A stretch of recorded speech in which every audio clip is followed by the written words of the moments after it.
ఇప్పుడు MP elections రాబోతా ఉన్నాయి కదా, 3 పార్టీ వాళ్ళు ప్రచారం చేస్తూ ఉన్నారు. BJP, Congress, BRS party. 3 అభ్యర్థులు ఉన్నారు.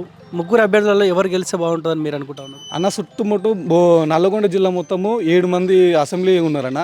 అందరూ రెడీలో అయితే మా బీసీలకు ఏమన్నా మాకు ఒక్క సీటు రావద్దా? మేము ఖచ్చితంగా బూర నర్సయ్య గౌడ్కి వేస్తామన్నా. ఆయన అప్పుడు ఎయిమ్స్ కోసం చాలా కష్టాలు పడ్డాడు. ఆయన ఖచ్చితంగా ఎయిమ్స్ తెప్పించిండు. నిధులు ఈయన కేంద్రం నుంచి బాగా తెచ్చిండు. ఎయిమ్స్ అవుతుంది ఇప్పుడు ఆడ, అది అయిపోతుంది. మళ్ళీ గీత కార్మికులు ఎవరైనా కింద పడ్డా కానీ మా ఊళ్ళో ఈయన వచ్చి సాయం చేసిపోయిండు. ఒక్కొక్కరికి 10,000 వచ్చిండు. ఒక ఆయన గీత కార్మికుడు, ఆయన కింద కాలు ఇరిగిపోతే ఆయనకు వచ్చి 20,000 30,000 ఇచ్చిపోయిండు.